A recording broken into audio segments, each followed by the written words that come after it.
Thaina mamangai matam amada khul amada Tomal kauba nupa ama leirami. Tomal gi loinabigi mamingna Phaba kaurami. Tomal hoigi khul adu nga phaduna imung punarami.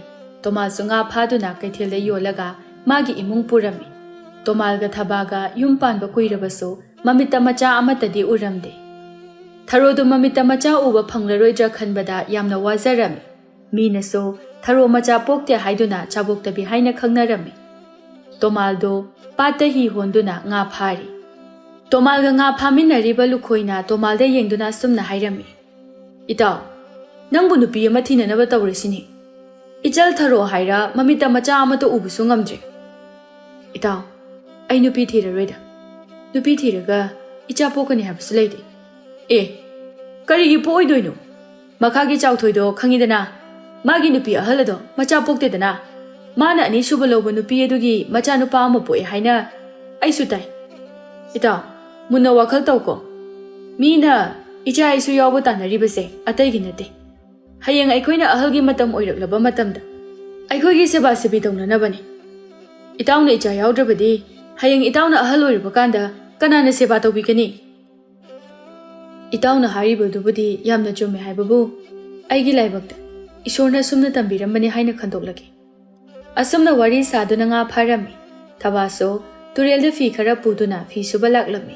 Phaba ubada mau amana asumna hairami. Masigi chaboktabi mau ase amuk lai. Mau amana mo hairai. Asigi nupi asibu machaga su popoloidra jala. Kadaidagi poktoino. Luhongba chahi kya sure. Hajuk phaba poktriba asini. Poroi. Macha poktribase mapap ama leiramgani adunabu poktribani. Phaba su makoina sanariba warido tarami makoina sanariba warido tabada mathwai nungaijaramde. Phidu sudabida mayumda haninglabani. Adubo mina kaino makhalani khanduna tokhaina fi adu thamduna phidu surami. Mausingdu Phabada yengduna makoi masel wathi ngangnarami. Sakhi su pukri aduda fi suba laklami. Sakhi Phabagi manakta changduna. Iche fi suramiro. Hoi suramini. Nangsu fi suge hairo. Hoi iche fi gita suge tawbani. Ado iche aise iche da wamta hage tawbani. Kariwano sakhi nangna haininglibado iche da hekta hayo. Atai nate da iche aikoi pamda handakta laisabi macha ama lai tongi. Laisabi macha aduna phawba lai phawse yamna chumi haina hai. Angang yawjadaba kaya amasu yawdore haina hai. Iche so amutang chatuna yenglusi haibabu iche bu kari khalibage. Sakhi nangna haribaduna chumlabadi yenglusi yai. Iche dine amaiba amaibise thabu thajaraktre. Icha amatangbu urabadi haiduna aina yengliba amaiba amaibise phanadi yamle sel tingduna dum toi. Iche aina hariba amaibi asidine selga matiknade. Akat bado adum lawe haina hai. Phare sakhi hayeng se chatuna hekta yengurasi. Hoi iche hayeng hekta chalurasi ko. Asumna sakhiga Phabaga do wari sanarami. Numita salakpagi aduwaida Tomal so patagi nga pharuraga halaklami. Tomal sumangda leptuna imungda lairiba magi nupi tananaba mawongda. Nupi ai hale he. Phaba so imungdagi khumlai. Tare Phaba so mapana thoglai. Nupa ngasidi nga kyam pharage. Ngasidi khara yamna phare. Nga jaw ma yaropani. Aikoi ani thongga charasi. Nga thongba chadaba so matam yamna kuire. Hoi nupa ado nupa ngasai tureal da sakhi do thengne. Manawa ama hairami. Mana kari hairami no ne nupi. Sakhina hairamba singa do Phabana mapurobeda amata chithadana tamlami. Nupi idea maiba maibise. Makoi yengbugi wase to sida. Sel tinglaga ta toi. Sakhina yam thajana hairami. Hayengse sakhiga chatuna yenglurage. Musida so icha uba phangdrabadi amohana yenglaroi. Matai manawado asumna hainarami. Mathangi numitni. Sakhiga Phabaga do lai tongbi amaibi laisabi adugi mayumda laklami. Phabana magi wari pumba amaibi laisabi aduda hairami. Amaibi laisabi aduna laimit thanduna yengbada Phabana mama oiba ngamdabagi maram adu uhuri. Amaibi laisabi aduna inamana angang oidriba sigi maram atai nate. Jingu khoyum lai haraubada laigi fizi fina netlubadagi jingu khoyum lai na sauduna icha pidabani. Ima amaibi, amukta kokthok chamthokpi. Aibu mama haibado amuktadi oihanbi. Inama, Jingu khoyum lai singbu khurumduna. Icha ni jasi. Jingu khoyum lai singna icha soidana binabigani. Ima, lai di karam kanda khurumgani. Lai khurumbada jangadaba polam jairam. Madudaga haibiyu ima. Amaibi aduna lai khurumbada jangadaba polam jairam sing ado sakhiga thabaga da hairami. Sakhiga thabaga so yumda halaklami. Thabado handakti macha fangjabagi mami ama uba fanglami. Tomal so ngasidi patagi yamna nganna mayumda karaklami. Thabana magi nupada wa pumba tamlami. Tomal na nupi. Aikoy ani gisu icha amatang oirabasu yaurabadi yam nungaini ko. Hoy nupa, nungaini. Ngasaygi ima amaibi adudi atay amaibiga manade. Achumba ngakta hairi. Aina ngasay lukoyda hangbadasu. Ima amaibi ado yamna hay haina hay. Asumna matay manaw anido wari sanarami. Asumna nongmanini hawkirami. Tomalga thabaga amaibi manakta chatuna lai khurumlami. Matam khara leibaga itha thajadana thabado mirolaklami. Paudu tabada tomaldi haraubana loire. Nupi, hawjikti aikoy anina ichagidama wabase ubada. Ishorna aikoy anigisu icha ama pinabiga dawri. Nupa, matam khara leibaga aikoy anisu mama mapa haibado oirani ko. Oirani nupi. Sidagidi nang thaba awaba suba yadri. Sidagidi ne imungi thaba pumba aina loina tawradabani. Matam kuina macha uba phanglaroida khaluraba matai manaw anido macha urani khalubada yamna haraujarami. Thabana angang unadri phawbadi tomalna imungi thapok pumba mana loina tawrami. Asumna matam hawkibana thabaso makumatha suraduna angang unabi amaibina thababu machanupa ama unarami. Tomal machanupa ama phangjare tabada yamna haraujarami. Tomalna macha adugi maming tompok haina nuksina kaurami. Thabaga tomalgana machabu yamna nuksina tawrami. Machana hairiba makhaisa tawrami. Yumdagi mapansu thokhalamde aduna tompoktu yamna panglammi. Tompokna mamada asumna hairami. Ima, aishu lampakta angangsingga sanaruge. Imagi tompok, lampakta thoga sanaba yade. Ichana lampakta sanaduna leiringaida. Churan thabana phakrati kamai tawni. Aduna ne yumda adum sanu. Ima, lampakta angang mayam nungtigi sanai sidi. Moidi churan thabana sungpha phadingo. Churan thaba laktabagi phadribani. Churan thaba lakwa numita phadoni. Lao lao. Imaga imungda leirurasi. Ngaihak leirabadi ne. Napa supatagi halaani. Hoi ima. Mama machado imungda changkhirami. Tomal so patagi pharakpa ngasing ado kaithilda yolami. Aduga machagi achapotka sanapotka leiduna mayumda laglami. Sumangdagi machabu kaurami. Tompok so mapana kauribadu taraduna imungdagi chenthoraklami. Baba, aigi achapotka sanapotka leirakbra. Leire. Ipana ichagi sanapotka achapotka mayam ama leire. Asi haiduna achapotka sanapotka do machada pirami. Tompok so achapoto chari. Machana achapot chabado uraga tomaldo momonok cherami. Nongma tompok to mama udringaida lampakta angang mayam sanariba aduda laktuna masu sanaba yawge haiduna hairami. Haikruna, tompo, nang sanaba yawba yaroi. Nang di ampangi. Ako'y di apang mimi sanaba yawhande.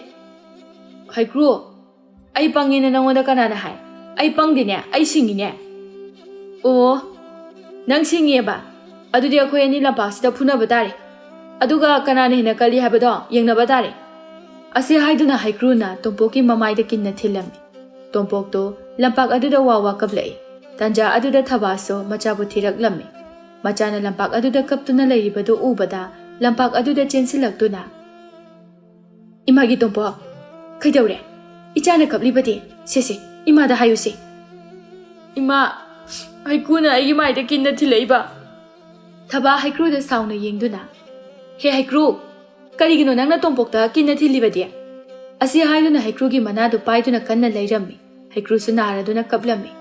Haikrugi mana adu thabana laibagi ngangsang he ngangi. Matungda ne, tompokta amuhana puramlabadi aina kaidogeyung.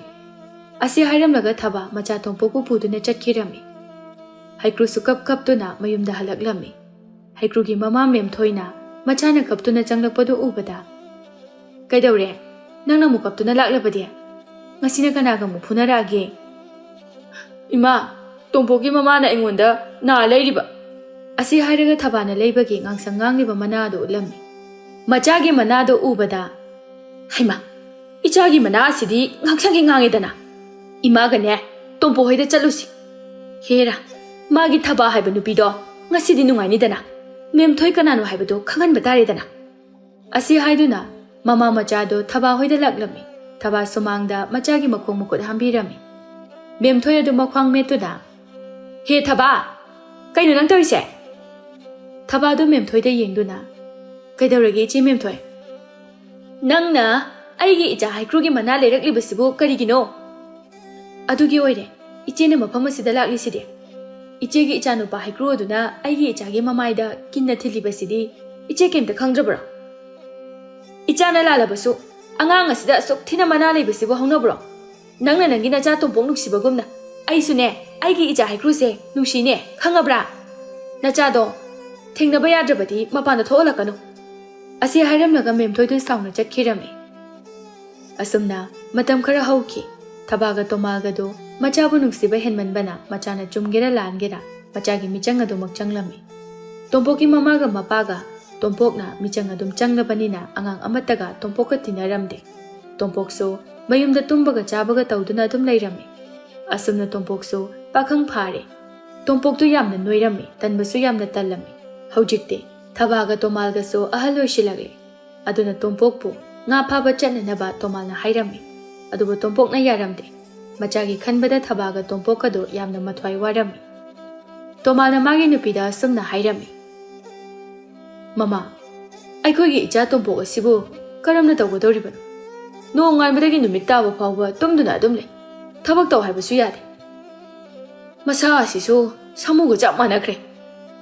Mapa, aisu khalibani. Aikoi anina mabu kethok mokthokna yoklubagi. Sigi phiba mase oikribani. Aikoi anina hingli makhaidine phai. Karigumba aikoi anina leikidaba thoklabadi icha asibu karam tawhongni. Moi mapa, hawjiktada yamna ningamaktre. Ado moi mapa na nga phaba chatpaduda nacha se khara khara pudana. Mama, aisu chatlusi hairibani. Luribadi nacha asina yadribasinine. Asamna matai manawadu wari sanarami. Tompoktu famungda tumle. Thabado machagi kada changlaktuna tumliba machaba hudoklami. Tompo, nangbo hawgalone. Matamse thengini nangbo. Tompok yamna tanna. As, ima ngaktanga tungigeba. Hawgatlaga tawningai thabak sumta leite. Hai, hawgatlaga ne. Napaga pata chatuna nga pharucho. Napase ahalo shilaglabani. Nang wakhal taba yarabani ko. Ima, Paba halo shilaga ai kadau haino. Ai dinga phabasu hairu. Haite haiduna dum madumai tawduna leiba yari bro. Aikoi leidi makhaidi phai. Hayeng aikoina sikrabadi nangbu kamai tahudurige. Thabana ngangduna machabu hagot halami. Tomaldu yamna kanna narami. Tomalna naduna leirabanina. Mamana kanna ngangbadagi tompokna pata chatuna nga phaba haurami. Tompok pat mayada hauba u amagi makhongda phamduna wakhala sum khalami. Ngaga ngahak lerga phageda. Ngaktabu nungaina tumkigi. Ase khanduna tompokto tumduna leirami.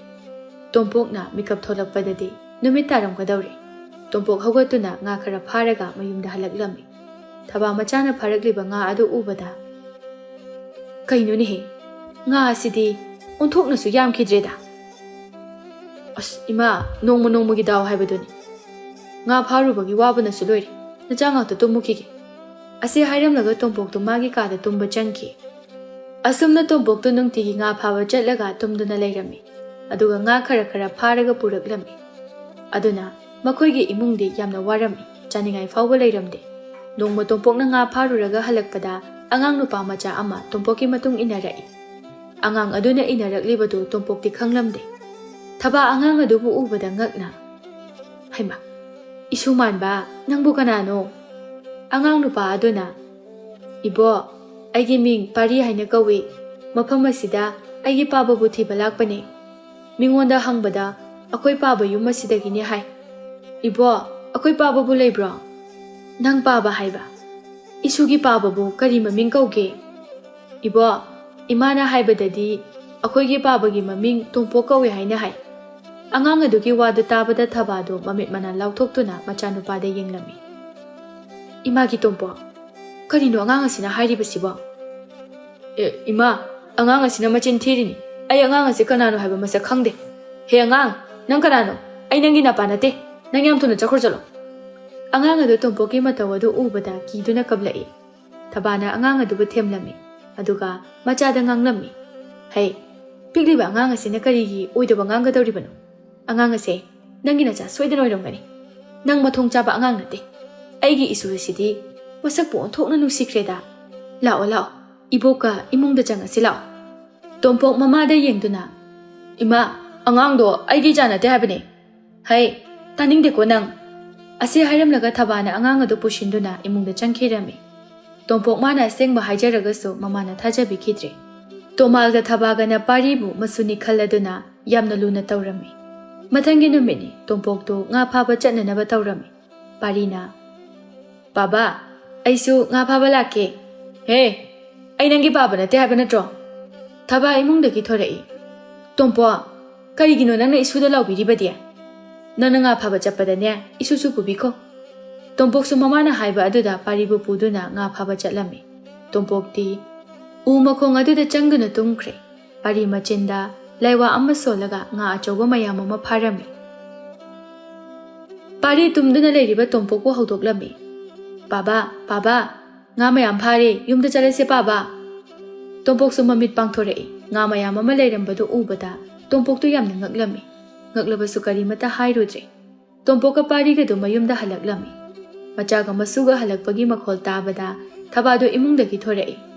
Pharakliba nga mayamadu ubada thabadi ngakpana loikre.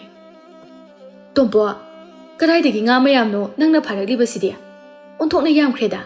Nga asisu achauba ngakta. Bubo, aina pharaine. Haima, isuna pharaine haiba.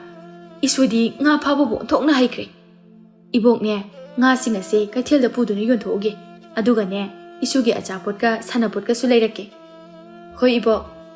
Thabado kaithel da chatkhre. Tompokti phamungda kakhatuna tungkhre. Pari de tomalga sambal khari. Pari angang oirabasu thabak loina hairami.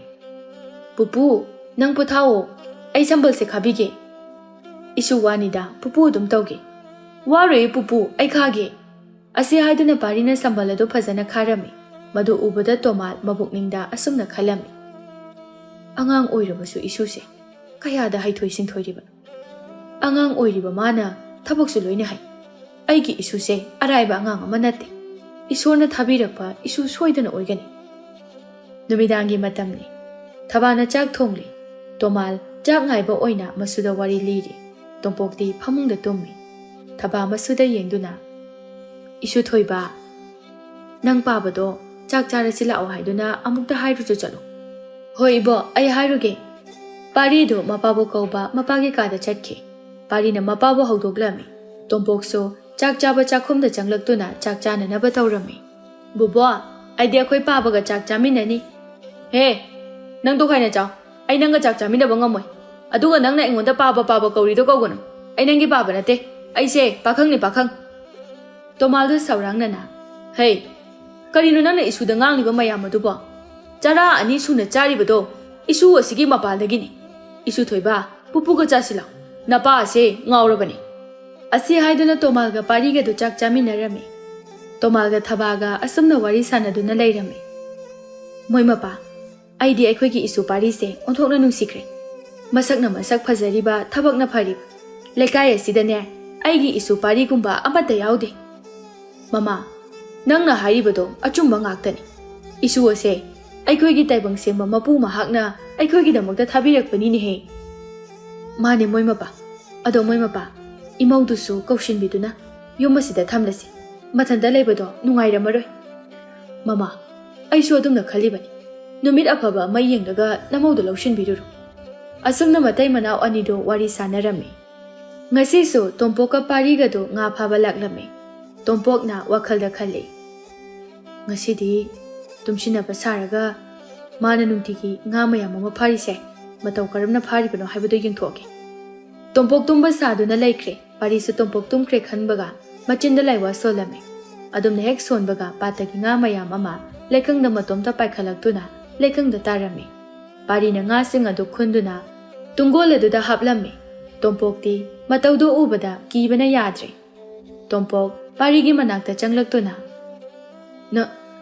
ꯅꯪꯕꯨ ꯀꯅꯥꯅꯣ ꯃꯤꯔ ꯅꯠꯇ꯭ꯔꯒ ꯂꯥꯏꯔ ꯑꯁꯦꯡꯕꯗꯣ ꯍꯥꯏꯌꯨ ꯅꯪꯅ ꯇꯧꯕꯁꯤꯡ ꯑꯗꯣ ꯑꯩ ꯂꯣꯏꯅ ꯎꯍꯧꯏ ꯄꯥꯕꯥ ꯑꯩ ꯃꯤꯅꯤ ꯑꯗꯨꯒ ꯃꯇꯧ ꯀꯔꯝꯅ ꯉꯥꯁꯤꯡ ꯑꯁꯤ ꯂꯩꯀꯪꯗ ꯄꯥꯏꯈꯠꯂꯛꯂꯤꯕꯅꯣ ꯄꯥꯕꯥ ꯑꯩꯈꯣꯏ ꯏꯄꯨꯅ ꯍꯤꯡꯂꯤꯉꯩꯗ ꯉꯥ ꯐꯥꯅꯅꯕ ꯃꯤꯇ꯭ꯔꯪꯒꯤ ꯂꯥꯏꯋꯥ ꯑꯃ ꯇꯥꯛꯄꯤꯔꯝꯃꯤ ꯂꯥꯏꯋꯥ ꯑꯗꯣ ꯁꯤꯖꯤꯟꯅꯔꯒ ꯐꯥꯔꯤꯅꯤ ꯑꯗꯨꯗꯤ ꯅꯪꯒꯤ ꯃꯤꯇ꯭ꯔꯪꯒꯤ ꯂꯥꯏꯋꯥ ꯑꯗꯣ ꯑꯩꯉꯣꯟꯗ ꯇꯝꯕꯤꯒꯦꯔꯥ ꯇꯝꯕꯤꯒꯦ ꯄꯥꯕꯥ ꯄꯥꯔꯤꯅ ꯉꯥ ꯐꯥꯅꯕ ꯂꯥꯏꯋꯥ ꯑꯗꯨ ꯃꯄꯥꯗ ꯇꯝꯕꯤꯔꯝꯃꯤ ꯇꯣꯝꯄꯣꯛꯅ ꯂꯥꯏꯋꯥ ꯑꯗꯨ ꯁꯣꯟꯕꯗ ꯉꯥ ꯃꯌꯥꯝ ꯑꯃ ꯂꯩꯀꯪꯗ ꯄꯥꯏꯈꯠꯂꯛꯇꯨꯅ ꯂꯩꯃꯥꯏꯗ ꯇꯥꯔꯝꯃꯤ ꯉꯥꯁꯤꯡ ꯑꯗꯨ ꯄꯥꯔꯤꯒ ꯇꯣꯝꯄꯣꯛꯀꯅ ꯈꯨꯟꯗꯨꯅ ꯃꯌꯨꯝꯗ ꯄꯨꯔꯛꯂꯝꯃꯤ ꯊꯕꯥꯗꯤ ꯉꯥ ꯃꯌꯥꯝ ꯑꯗꯨ ꯎꯕꯗ ꯍꯔꯥꯎꯕꯅ ꯂꯣꯏꯔꯦ ꯊꯕꯥꯅ ꯉꯥꯁꯤꯡ ꯑꯗꯨ ꯀꯩꯊꯦꯜꯗ ꯄꯨꯗꯨꯅ ꯌꯣꯜꯂꯝꯃꯤ ꯅꯨꯃꯤꯠ ꯑꯁꯤꯗꯒꯤ ꯇꯣꯝꯄꯣꯛꯅ ꯄꯥꯔꯤꯕꯨ ꯅꯨꯡꯁꯤꯔꯝꯃꯤ ꯍꯧꯖꯤꯛꯇꯤ ꯇꯣꯝꯄꯣꯛꯅ ꯄꯥꯔꯤꯕꯨ ꯌꯥꯝꯅ ꯂꯨꯅ ꯑꯃꯗꯤ ꯅꯨꯡꯁꯤꯅ ꯇꯧꯔꯝꯃꯤ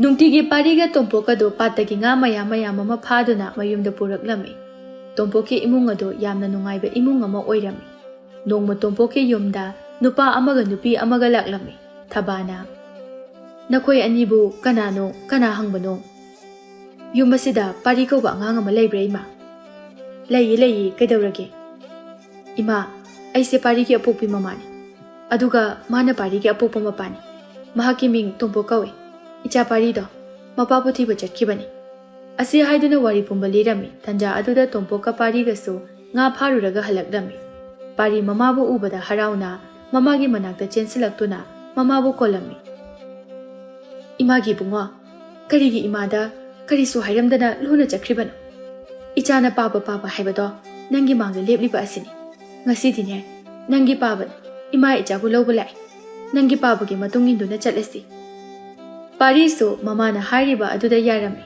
ꯇꯣꯝꯄꯣꯛꯀ ꯊꯕꯥꯒꯗꯤ ꯄꯥꯔꯤ ꯆꯠꯈ꯭ꯔꯅꯤ ꯈꯟꯕꯗ ꯌꯥꯝꯅ ꯅꯨꯡꯉꯥꯏꯖꯔꯝꯗꯦ ꯄꯥꯔꯤꯁꯨ ꯃꯃꯥ ꯃꯄꯥꯒ ꯂꯣꯏꯅꯗꯨꯅ ꯆꯠꯈꯤꯔꯝꯃꯤ ꯊꯕꯥ ꯅꯨꯡꯉꯥꯏꯇꯅ ꯏꯁꯨ ꯑꯁꯤ ꯆꯠꯈ꯭ꯔꯦꯅꯤ ꯍꯦ ꯏꯁꯣꯔ ꯀꯔꯤꯅꯣ ꯅꯍꯥꯛꯀꯤ ꯀꯨꯝꯍꯩ ꯑꯁꯤꯕꯣ ꯏꯃꯥ ꯅꯆꯥꯗꯤ ꯅꯍꯥꯟꯅ ꯁꯤꯊꯣꯛꯀꯅꯤ ꯍꯥꯏꯖꯕꯅꯤ ꯑꯩꯈꯣꯏꯅ ꯅꯨꯡꯁꯤ ꯍꯥꯏꯗꯨꯅ ꯃꯤꯒꯤ ꯃꯆꯥ ꯑꯁꯦ ꯑꯩꯈꯣꯏꯗ ꯁꯨꯝ ꯊꯝꯕꯁꯨ ꯌꯥꯕ ꯅꯠꯇꯦ ꯆꯠꯆꯈ꯭ꯔꯁꯅꯨ ꯂꯥꯛꯑꯣ ꯏꯃꯥ ꯏꯃꯨꯡꯗ ꯆꯪꯉꯁꯤ ꯃꯃꯥ ꯃꯆꯥꯗꯣ ꯏꯃꯨꯡꯗ ꯆꯪꯉꯛꯏ ꯇꯣꯝꯄꯣꯛꯁꯨ ꯄꯥꯔꯤ ꯂꯩꯇꯕꯗ ꯏꯆꯤꯛ ꯆꯤꯛꯂꯝꯃꯤ ꯌꯥꯝꯅꯁꯨ ꯅꯨꯡꯉꯥꯏꯖꯔꯝꯗꯦ ꯊꯕꯥꯁꯨ ꯅꯨꯡꯉꯥꯏꯔꯝꯗꯦ ꯇꯣꯃꯥꯁꯨ ꯊꯕꯛ ꯑꯃ ꯆꯠꯂꯨꯔꯒ ꯍꯜꯂꯛꯂꯝꯃꯤ ꯍꯦꯛ ꯂꯥꯛꯄꯒ ꯄꯥꯔꯤꯕꯨ ꯀꯧꯔꯝꯃꯤ ꯊꯕꯥ ꯊꯣꯛꯂꯛꯇꯨꯅ ꯃꯄꯨꯔꯣꯏꯕꯗ ꯋꯥ ꯄꯨꯝꯕ ꯍꯥꯏꯔꯝꯃꯤ ꯇꯣꯃꯥꯜꯁꯨ ꯌꯥꯝꯅ ꯅꯨꯡꯉꯥꯏꯖꯔꯝꯗꯦ ꯑꯁꯨꯝꯅ ꯃꯇꯝ ꯈꯔ ꯍꯧꯈ꯭ꯔꯦ ꯅꯣꯡꯃ ꯇꯣꯝꯄꯣꯛꯅ ꯃꯤꯇ꯭ꯔꯪꯒꯤ ꯂꯥꯏꯋꯥ ꯁꯣꯟꯗꯨꯅ ꯉꯥ ꯐꯥꯕꯗ ꯉꯥ ꯅꯤꯡꯊꯧꯒꯤ ꯃꯆꯥꯅꯨꯄꯤ ꯔꯥꯖꯀꯨꯃꯥꯔꯤ ꯁꯈꯦꯟꯕꯤꯗꯨ ꯌꯥꯎꯔꯛꯂꯝꯃꯤ ꯁꯈꯦꯟꯕꯤ ꯇꯣꯝꯄꯣꯛꯄꯨ ꯀꯤꯅ ꯌꯦꯡꯗꯨꯅ ꯍꯦ ꯇꯥꯏꯕꯪ ꯃꯤ ꯑꯩꯕꯨ ꯊꯥꯗꯣꯛꯄꯤꯌꯨ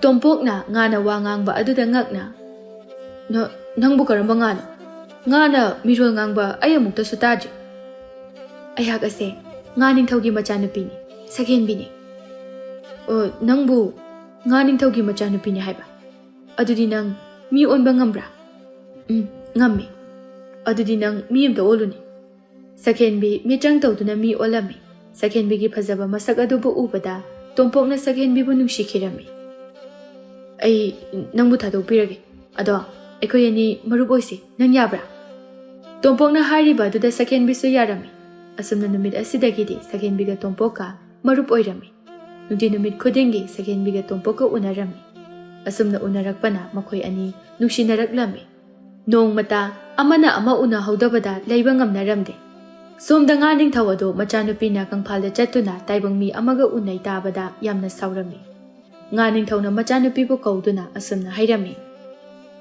ꯏꯄꯥꯒꯤ ꯁꯛꯍꯦꯟꯕꯤ ꯅꯪꯅ ꯇꯥꯏꯕꯪ ꯃꯤ ꯑꯃꯒ ꯇꯣꯏꯅ ꯎꯅꯔꯤꯕꯗꯣ ꯏꯄꯥ ꯄꯥꯝꯗꯦ ꯑꯗꯨꯅ ꯉꯁꯤꯗꯒꯤꯗꯤ ꯇꯥꯏꯕꯪ ꯃꯤ ꯑꯗꯨꯒ ꯅꯪꯒ ꯎꯅꯕ ꯌꯥꯔꯔꯣꯏ ꯏꯄꯥ ꯅꯤꯡꯊꯧ ꯅꯆꯥ ꯇꯥꯏꯕꯪ ꯃꯤ ꯑꯗꯨꯒ ꯎꯅꯗꯕ ꯉꯝꯂꯣꯏ ꯀꯔꯤꯒꯤ ꯉꯝꯂꯣꯏꯗꯧꯔꯤꯕ ꯏꯄꯥ ꯅꯤꯡꯊꯧ ꯅꯆꯥ ꯇꯥꯏꯕꯪ ꯃꯤ ꯑꯗꯨꯕꯨ ꯊꯃꯣꯏ ꯁꯦꯡꯅ ꯅꯨꯡꯁꯤꯖꯔꯨꯔꯦ ꯀꯔꯤ ꯇꯥꯏꯕꯪ ꯃꯤ ꯑꯗꯨꯕꯨ ꯏꯆꯥꯅ ꯊꯃꯣꯏ ꯁꯦꯡꯅ ꯅꯨꯡꯁꯤꯔꯨꯔꯦ ꯍꯥꯏꯕ ꯏꯄꯥꯒꯤ ꯁꯛꯍꯦꯟꯕꯤ ꯅꯪ ꯀꯅꯥꯅꯣ ꯍꯥꯏꯕꯁꯤ ꯅꯪ ꯀꯥꯎꯔꯕ꯭ꯔꯥ ꯅꯍꯥꯛ ꯑꯁꯦ ꯃꯤ ꯅꯠꯇꯦ ꯅꯍꯥꯛ ꯑꯁꯦ ꯉꯥꯅꯤꯅꯦꯍꯦ ꯏꯄꯥ ꯅꯤꯡꯊꯧ ꯅꯆꯥꯅ ꯉꯥ ꯑꯣꯏꯔꯕꯁꯨ ꯅꯆꯥꯅ ꯃꯍꯥꯛꯄꯨ ꯑꯩꯒꯤ ꯏꯄꯨꯔꯣꯏꯕ ꯑꯣꯏꯒꯦ ꯍꯥꯏꯅ ꯈꯟꯈ꯭ꯔꯦ ꯑꯩꯅ ꯍꯥꯏꯔꯤꯕꯁꯤꯅꯤ ꯇꯥꯏꯕꯪ ꯃꯤ ꯑꯗꯨꯒ ꯅꯪꯒ ꯑꯃꯨꯛ ꯍꯟꯅ ꯎꯅꯕ ꯌꯥꯔꯣꯏ ꯉꯁꯤꯗꯒꯤꯗꯤꯅꯦ ꯀꯣꯅꯨꯡ ꯑꯁꯤꯒꯤ ꯃꯄꯥꯟꯗ ꯊꯣꯛꯄꯁꯨ ꯌꯥꯔꯣꯏ Asumna numit asidagi sakhenbido mapa ningthawna konungdagi mapan thokhalamde.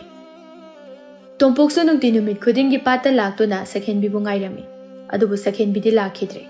Tompok sakhenbibu udabada chaba thakpa changlamde. Ungduna adum lairami. Somda sakhenbiso karimata cha thaklamde. Sakhenbi kaptuna sum lairami.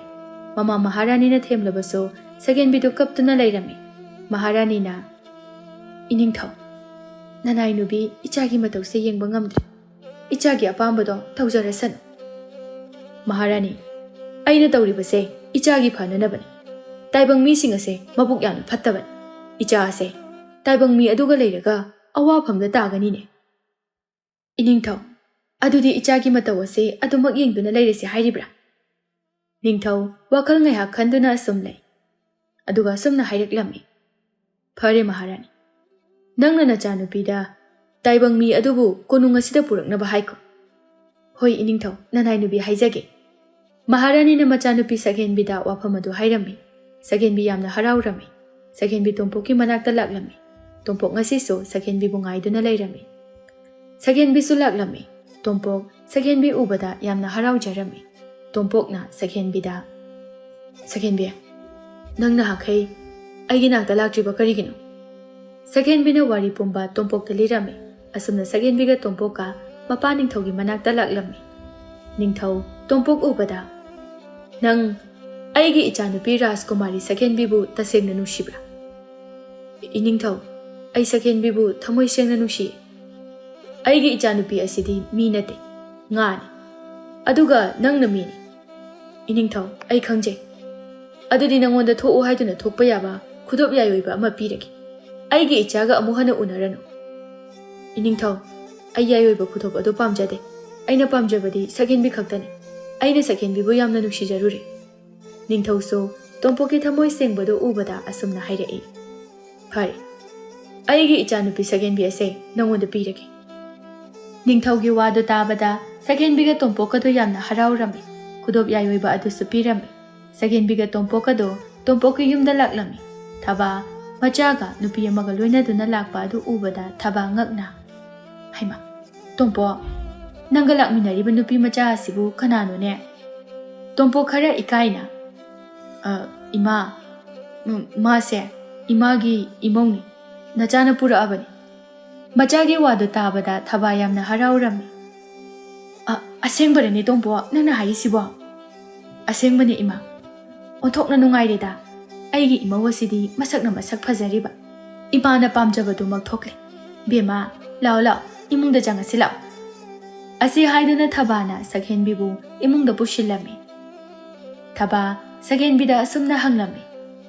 Bema nangdi karamba khuldagino.